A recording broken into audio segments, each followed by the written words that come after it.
Se você pensa em colocar prótese de silicone, antes de tudo é importante saber e entender o que está por trás dessa escolha. Olá, tudo bem? Meu nome é Agenor Codebella Filho, eu sou cirurgião plástico há 15 anos e hoje nós vamos falar sobre próteses de silicone. Tipos de próteses então. Hoje no mercado nós temos as próteses redondas, as próteses cônicas e as próteses em gota ou próteses anatômicas. As próteses redondas, elas têm esse aspecto mais circunferencial entre a base e o ápice da prótese, mais arredondado mesmo.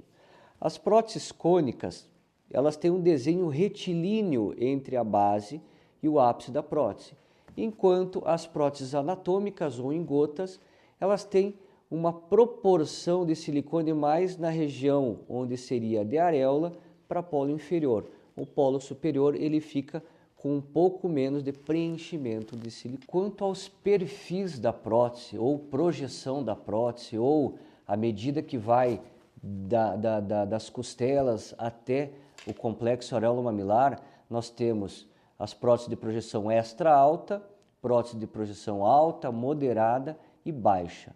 Então o que a gente consegue ver aqui é uma diferença entre as próteses de projeção moderada, alta e super alta. Nós podemos ter a mesma base, a mesma circunferência da prótese, porém tem esses 4 perfis diferentes. Eu não tenho aqui a projeção baixa para mostrar, mas nota-se claramente a diferença de altura entre as próteses. Então quando a gente fala a diferença de perfil de projeção, nós estamos falando a diferença de altura entre as próteses e dependendo de cada caso, de cada paciente, nós temos a indicação de uma ou de outra projeção para essa paciente. E qual é a prótese ideal para cada paciente? Tem vários fatores, vários requisitos que a gente vai colocar com a paciente, vai conversar com a paciente para escolher o tipo de prótese. Se nós vamos escolher uma prótese redonda, uma prótese cônica, uma prótese em gota ou anatômica, projeção alta, super alta, moderada ou baixa.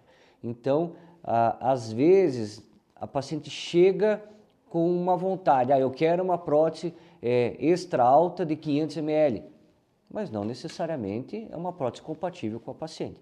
Por isso que nós temos que ter uma conversa com a paciente, que nós chamamos de anamnese, fazer o exame físico, fazer algumas medidas e mostrar para a paciente quais as próteses seriam ideais para ela e junto a gente faz essa escolha. E onde que nós colocamos essa prótese? Também depende de indicações. Nós vamos colocar ela embaixo da glândula mamária, embaixo da fáscia, que é uma película que recobre o músculo, chamada então posição subfacial, ou embaixo do músculo, que é a posição retromuscular. Então existem essas três posições que nós podemos colocar. Embaixo do músculo retromuscular, embaixo da fáscia muscular subfacial e embaixo da glândula, que é a subglandular. E isso também existe algumas indicações para a gente escolher a posição, lógico, além da vontade da paciente. Tem algumas pacientes que chegam e eu gostaria de colocar a prótese embaixo da minha glândula, porque tem, por exemplo, quantidade de gordura e glândula suficiente para dar uma cobertura e uma sustentação para a prótese. Mas tem aquelas pacientes que precisam colocar a prótese embaixo do músculo, principalmente para poder dar uma cobertura para essa prótese, naquelas pacientes que não têm quase nada de mama, muita pouca quantidade de gordura ou glândula mamária para fazer cobertura da prótese, e também aquelas pacientes que têm uma flacidez já muito grande. O ideal é colocar embaixo do músculo para que a gente consiga dar uma sustentação para essa prótese, utilizando-se como alça muscular lateral, alça muscular medial, sutiã interno, enfim, táticas que nós usamos dentro da técnica operatória para dar sustentação e cobertura das próteses. Pensando em vantagens e desvantagens, isso também vai depender muito do exame físico de cada paciente para a gente fazer essa indicação da prótese retromuscular, subfacial ou subglandular. Uma diferença mais básica e rápida para vocês entenderem, a prótese embaixo da glândula mamária, ela acaba aparecendo um pouco mais e a gente consegue deixar as próteses mais próximas uma das outras. A prótese embaixo do músculo, ela também aparece, fica bonita, mas dependendo da espessura do músculo da paciente, ela acaba restringindo um pouco essa marcação do polo superior da prótese e devido à inserção do músculo no osso do peito chamado osso externo, às vezes ela pode ficar um pouco mais afastada em relação à prótese embaixo da glândula. Mas a gente usa o enxerto de gordura nessa região central da mama para poder dar a impressão que as mamas são mais próximas uma da outra. As próteses retromusculares também podem dar um pouco mais de desconforto, um pouco mais de dor no pós-operatório, mas as medicações que a gente passa para os pacientes resolvem e amenizam esse desconforto e essa dor pós-operatória. E uma das vantagens também de se colocar a prótese embaixo do músculo, então, é essa sustentação que é dada pelas alças musculares que a gente faz e pelo sutiã interno. Sutiã interno também pode ser colocado, pode ser utilizado naquelas pacientes que fazem a prótese embaixo da glândula mamária, porém, aí essas alças musculares já não podem ser feitas nas próteses subglandulares. Tudo depende de indicação. Cada paciente é uma paciente, cada caso é um caso. Então, a gente não pode fazer uma receita de bolo para todo mundo e a escolha da posição da prótese, do tipo da prótese, do formato, de projeção, é customizado para cada paciente. Podemos utilizar também alguns locais para fazer os cortes, fazer as incisões para a colocação da prótese. Os principais seriam o sulco da mama, uma incisão no sulco mamário, a areola pode ser feita em cima ou embaixo da areola e pela axila. Uma das cicatrizes ou das incisões mais utilizadas para a inserção da prótese é do sulco submamário, porque se a gente for colocar embaixo da glândula mamária, faz o descolamento da glândula em relação ao músculo e coloca a prótese ali embaixo. E se for fazer embaixo do músculo, então a gente já cai em cima do músculo, abre esse músculo, faz o descolamento dele e já coloca a prótese. Então é uma das incisões assim mais tranquilas tanto para o cirurgião quanto para a paciente depois no seu pós-operatório também. Quanto aos cuidados pós-operatórios, isso depende muito de paciente para paciente, porém existem alguns cuidados que a gente usa como rotina para todas as pacientes, como movimentação de braços, afastamento do braço em relação ao tronco, peso, esforços, atividade física, dirigir. Então isso depende de cada paciente e a gente orienta conforme a técnica que for utilizada na inserção da prótese silicone, vai depender do seu pós-operatório. Se a gente vai conseguir liberar atividades físicas, esforços, movimentação mais rápido ou mais devagar. Lembrando que tem muitas pacientes que precisam, além da colocação da prótese silicone, retirar tecido, como na mastopexia e na redução da mama. Então, por isso que o pós-operatório também é customizado.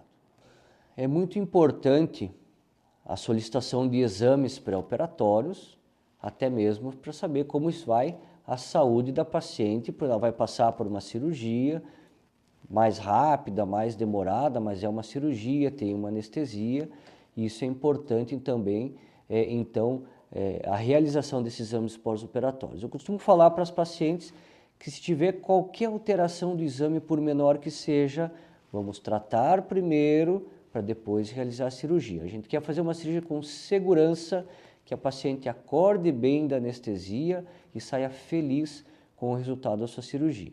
Por isso a importância da segurança pré, intra e pós-operatória. Normalmente, então, solicitamos exames laboratoriais, exames de sangue, exames de urina, um raio-x do tórax, uma ultrassonografia das mamas para ver como estão, se tem algum nódulo, algum cisto, algum carocinho que precisa ser retirado para enviar para exames, um eletrocardiograma com avaliação do cardiologista, então, liberando a paciente para essa cirurgia. Exames normais, vamos lá, realizar esse sonho e fazer a cirurgia. Se tiver qualquer alteração, tratar primeiro para depois operar.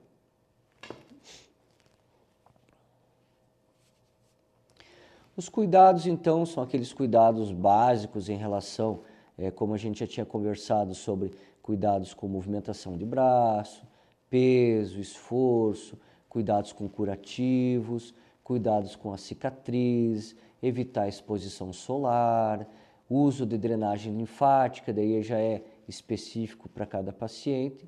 Então, esses cuidados são muito bem falados durante a consulta, são entregues para a paciente e também a gente deixa um telefone de dúvidas, que a paciente, qualquer dúvida que tiver no pós-operatório, entre em contato ou com a nossa secretária ou diretamente comigo para a gente estar sanando todas essas dúvidas do pós-operatório. E pensando quanto a resultados, expectativas da paciente.